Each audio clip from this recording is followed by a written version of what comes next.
Hi folks, HR Funk here. With my first video of 2022, how cool is that? I hope all of you had a great holiday season. I did on this end, and now it's time to start off the new year. But this video, ironically, is going to be wrapping up a series that I was producing over the latter half of 2021. And that was my USMC Then and Now videos. Now, if you saw that series, you know that what I was doing was comparing the Marine Corps' new service pistol, the M18, to all of the pistols in the Marine Corps' inventory that it is going to be replacing.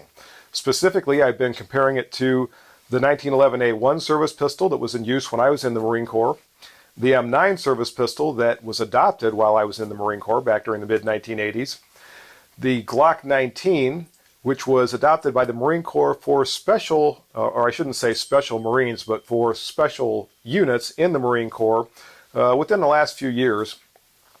And also I compared it to the Beretta M9A3, which was proposed to the military by Beretta, but not adopted. And I've been trying to compare these in the shop so far, looking at characteristics and qualities as we can compare them to each other here on the bench. But I've not yet taken them out to the range to do a shooting comparison, and that's what we're going to do today. In fact, I've already done the shooting, and I've compiled the data, and I have quite a bit of data that I put together that I want to present to you to show you how these pistols stack up one to the other, and in the end, I'll tell you which one did the best while I was out on the range. Now, there's a couple of things I want to get out of the way before I get into the meat of this video. First off, some of you will notice that there are a couple of handguns that the Marine Corps has adopted over the course of the last several decades that are not represented in this group. Specifically, the M9A1 that was adopted in the early 2000s is not here, but it is so close when it comes to shooting to the original M9 that I think the M9 is a reasonable stand-in for both platforms, obviously for itself and for the M9A1. So I don't think we're going to lose out anything by not having an M9A1 in the group. Also, there's not an M45A1. And it again is so close to the 1911A1. Now there are some upgrades to the M45A1 that probably make it a little bit more shootable. I understand that. But still, at its heart, it is a 45 ACP chambered 1911 with a few extra bells and whistles, but it still even has the 7-shot magazine. So again, I think the 1911A1 is going to represent both platforms when I get out to the range and start to do some shooting. The other thing that I want to tell you is I'm going to spend a fair amount of time explaining the assessment process that I put together to evaluate these pistols. I'm going to talk about the scoring that I came up with because, as usual, I wanted to have a very objective method for comparing these pistols one to another when I got out there and started shooting, and then when I got the data to be able to tabulate at the end. I did not want to go out there and just shoot a bunch of rounds at soda cans or pumpkins or whatever and then come back and say, boy, I really like this one and I don't like that one, or I don't like those over there, or what have you. So when I get into this, you'll see that eventually I'm going to bring up some charts that I have with the various data from the tests that are arranged on the chart. I've got notes in those that I'm going to be going over, and I'm really going to be talking in depth about how these pistols performed during my evaluation. Okay, so you've been warned. If you really don't want to listen to what's going to be a rather long explanation of my procedure and methodology, then fast forward past this part of the video up to where you see me out on the range shooting, and you can watch what goes on out there. But in order to really understand what you're going to be seeing and what that shooting on the range told me and how I was able to assess that information, I need to give you the following information. What I was doing when I got out to the range was trying to assess the combat effectiveness of each of these handguns. Now, for my purposes, I'm defining combat effectiveness as the ability of each handgun to put effective shots on target, i.e. on a hostile enemy combatant, in the least amount of time possible, under the theory that the faster you can get effective shots onto that hostile enemy combatant, the faster that person will cease to be a hostile enemy combatant. So how do you evaluate that, or how do you compare that from pistol to pistol and determine which one allows the fastest effective shots to be placed on target? Well, I had to come up with a way to try to judge that, and I finally decided to use a B-27 target. Now, this was something that I went back and forth on. In fact, originally I set out to shoot each one of these handguns in the current Marine Corps handgun qualification course to see how they performed on that. But I ended up not doing that for a couple of reasons. First off, an evaluation course really is intended to assess the shooting abilities of the shooter, not necessarily the firearm that shooter is using. And so I wanted something that I could focus on the handgun, not so much what was going to be focusing on me, the shooter. The other reason I didn't want to use the Marine Corps qualification course is because it was going to require a lot more time and a lot more ammunition than I really had available to invest. So what I did instead was to, as I said, select the B-27 target and formulate a series of drills that were intended to evaluate the shootability or the shooting and handling characteristics of these pistols, and then be able to enumerate that or evaluate that in such a way that I could compare them to each other and see which one performed the best on each of the individual drills, and at the end then tabulate the results of all the drills to come up with which one performed the best, which one performed the second best, which one performed third best, and which one came in fourth. So with the B-27 target, as you know, it has the concentric rings, each of which have a numeric value, and there is an X ring in the very center.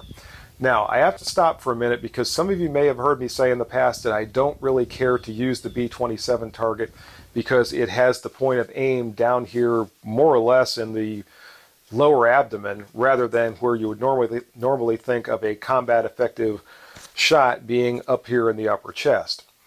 But since I'm using this to evaluate the pistols, I'm not using it as a training aid to improve my own shooting skills or those of someone else, I don't think that's going to harm anything. I simply know in my mind that if this was a real person rather than a human analog in the form of a target, I would raise my point of aim rather to the proper area on that person rather than the lower area of the X-ring on the B-27. And I hope that makes sense. As I talk sometimes, I almost feel like this comes out as a jumble. But again, I'm using that B-27 target because of those concentric rings. Now, with those rings, my thought process is that shots striking closest to the X-ring, assuming for the moment that on an actual person the X-ring is here, are going to be the most effective shots on target. Now, I'm approaching that from the perspective of a person that's presenting themselves to me the same way that the target is. So please don't jump in the comments and say, well, yeah, but what if you only had a headshot that you could take, or what if the person was standing with their side turned to you, or you were behind them, or whatever. I'm taking it as though the person is presenting themselves to me as that target does. So again, the shots that are striking closest to the X-ring are going to be the most effective. Shots striking farther and farther away from there get a lower and lower numeric value, so that way I can numerically assess the effectiveness of those shots that I've fired. Now, the other half of my combat effectiveness equation is time. Effective shots in the least amount of time possible. So what I did on these drills is initiate each one of the drills with my shot timer. So on the signal to fire, I had to fire out however many rounds were necessary during that drill, and the timer stopped when it recorded the last shot that I fired. So I had the overall time that it took me to put the shots on target that I fired during that drill. Then I have the numeric value to be able to see what the effectiveness of those shots was. At that point, I had my raw numeric score and I had my time.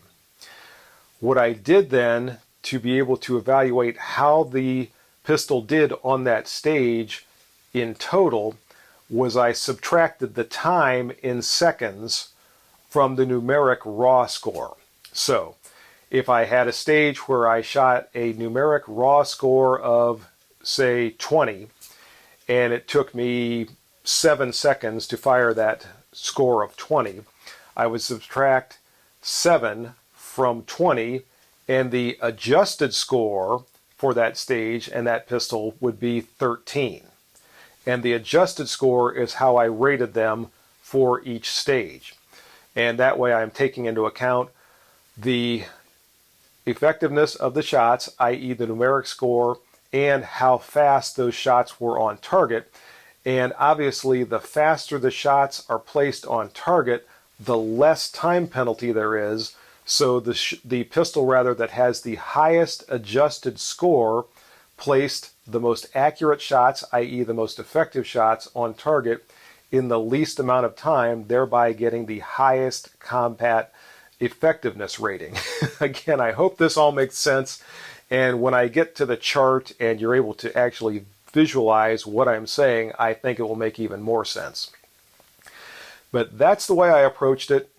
And when I shot each stage, I also kept track of the X count that the pistol achieved for the exact reason that the X's are on the target in the first place. So that if I had a tie in my adjusted score for any two pistols, or if I got all the way to the end of the evaluation and I had a tie between the pistols, I was going to use the X count to break that tie. I didn't have any ties along the way, so it never came into play, but I did keep track of that.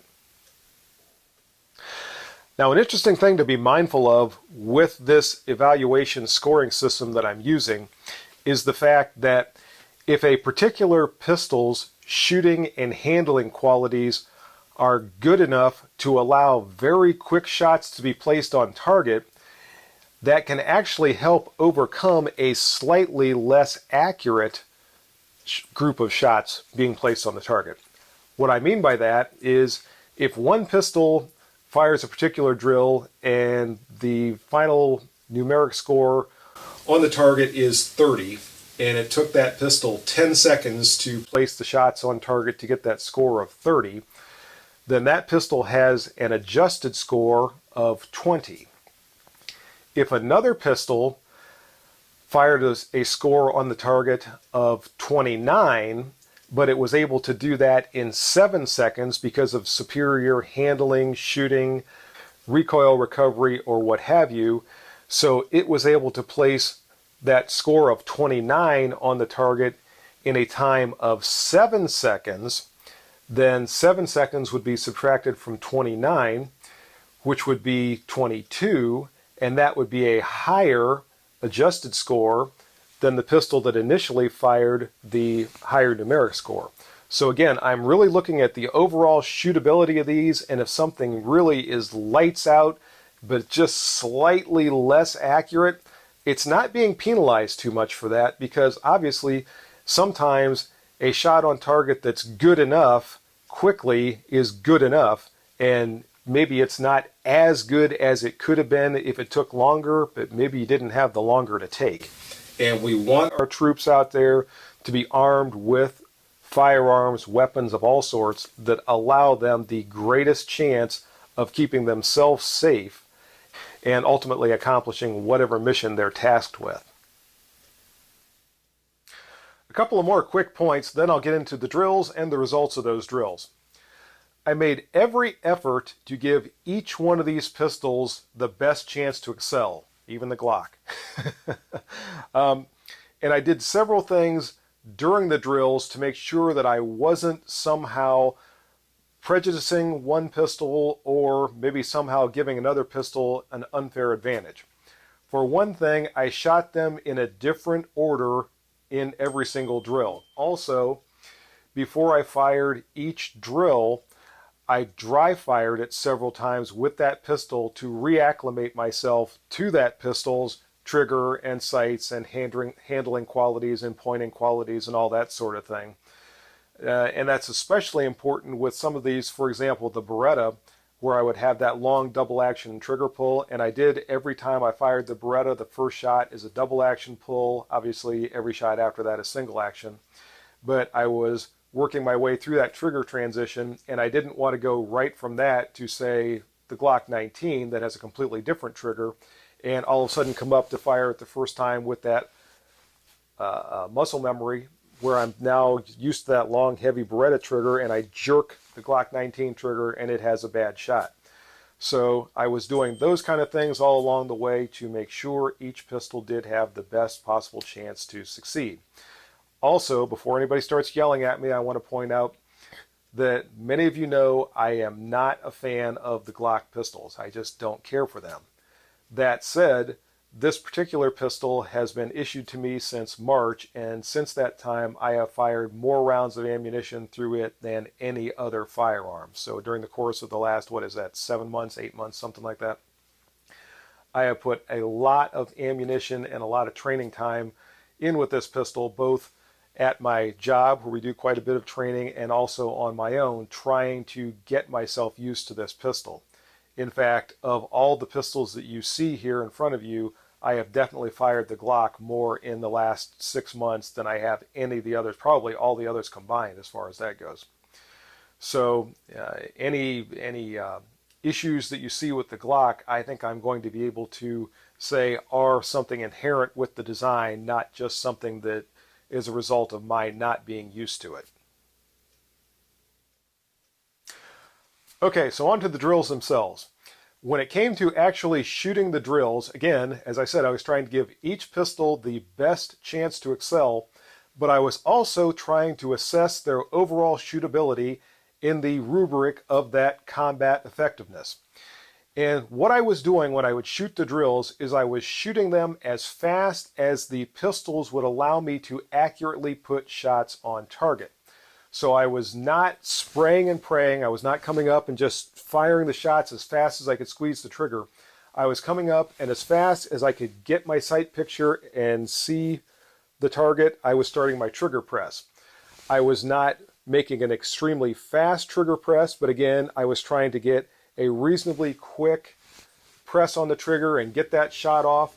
With the drills that required multiple shots, as soon as the pistol recoiled and came back down out of recoil, I was reacquiring the target via the sights and then starting my trigger press again.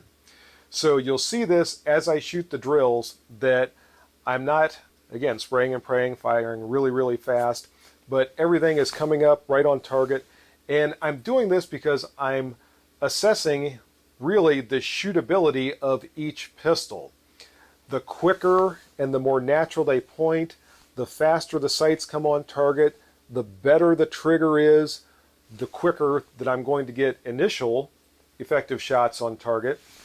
Then as the pistol recoils, I'm assessing the recoil characteristics of the pistol, how quickly it comes back on target. So that brings into the equation things like grip contour and configuration and the recoil system and all that type of thing. And again, we're still looking at sights as it comes back on target, trigger, all that type of thing, because all of that is necessary to put accurate shots or effective shots on target. And the pistol with the greatest shooting and handling characteristics should allow that to be done in the shortest period of time. So that's my theory as I work my way through this and how I'm using the scoring system that I've developed to try to determine which one of these has the highest level of combat effectiveness. Okay, folks, so here we go. First drill was double taps. That's 2 shots beginning in a ready position from a distance of 5 yards from our B-27 target. And again, the drill was initiated with my shot timer. This was intended to evaluate the natural pointing characteristics of the pistol as you came onto target, the sights as you were acquiring them and getting your proper sight picture, the trigger obviously as to how quickly you could squeeze off that initial shot. We were also evaluating the recoil characteristics, how quickly the pistol came back on target, again taking another look at the sights, and the trigger again as we squeezed off that follow-up shot. Each pistol was fired 3 times, meaning 3 pairs of shots in this drill. And as I shot my way through this, the order was the order in which they were adopted by the Marine Corps. So 1911, the M9, the Glock 19, and the M18. And let's take a look at the results. So first up was the 1911. And I fired my 3 double taps with the 1911, and the score, the initial raw numeric score, was very good with the 1911. I thought it performed very well in this drill, owing largely to that great 1911 trigger. And at this relatively close distance of 5 yards, the small sights on the 1911 really were not that much of a hindrance. So I was able to place those shots on target pretty accurately. The only issue, and I really didn't even notice it was an issue until I shot the other pistols on this particular drill, is the fact that you really notice the recoil of the 1911 and how much it adds to the time of your shooting because of the longer recovery period between shots than you do with the lighter recoiling 9mm that also have less muzzle flip. And again, when I first shot this with the 1911, I came up, I shot my 3 double taps, and I thought, wow, that was pretty good. I got a pretty good score on that. And I looked at the time and I thought, okay, well, that doesn't look all that bad. Then I shot it with the 9mm. And not that the time with the 1911 was extraordinarily bad. It was not horrible, but it was definitely measurably longer due to that heavier recoil than we saw with the 9mm later on in the test.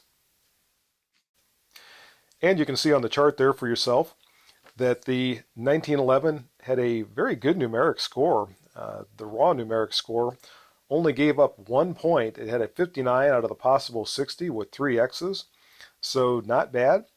And the time for all 3 double taps combined was 5.04 seconds, which resulted in an adjusted score of 53.96 with 3 X's.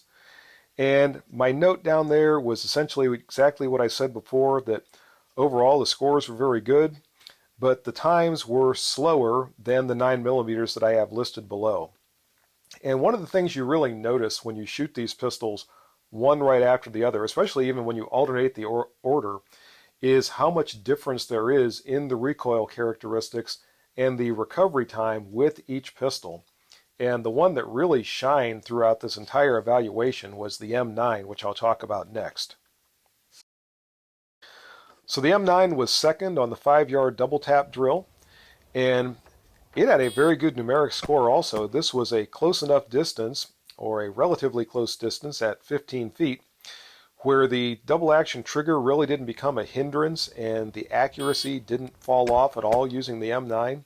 And I know there are a lot of you out there who don't like the M9, but if you have a well-maintained, good M9 or Beretta 92, they are just great pistols to shoot. And with that P38 style operating system, they are very soft recoiling with very light muzzle flip, which really does aid the time of your follow-up shots. In fact, the M9 came in the second fastest of all 4 pistols on this drill with that time of 4.68 seconds. And the adjusted score for the M9 was 53.32 with 3X, so it actually tied the X count of the 1911.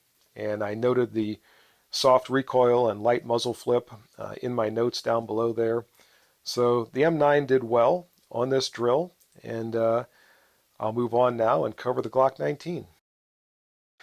The Glock 19 score-wise tied the 1911 for the raw numeric score.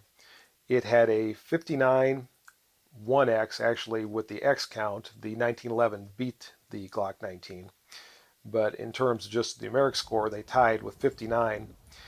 And the times with the Glock 19 were actually between the Beretta M9 and the 1911. And there's a couple of reasons for that.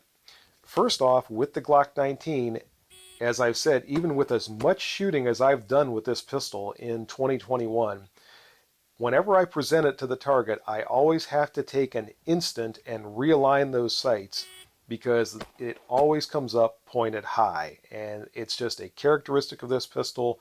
All Glocks do that for me, and I know a lot of you have talked about that being a training issue and you get used to it and all that.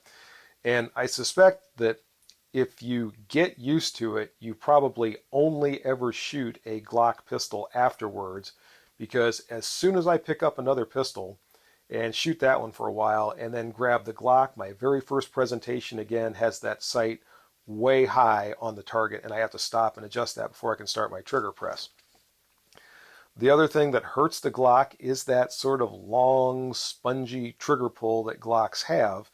And between the sights and that trigger pull, it combined to increase the overall times for the Glock on this drill over and above the M9, even though the M9 has that long, heavy double action pull. So that's just one of the things you notice. And since I'm looking at the shootability and I'm able to evaluate these one right after the other, next or side by side rather, those things really become apparent.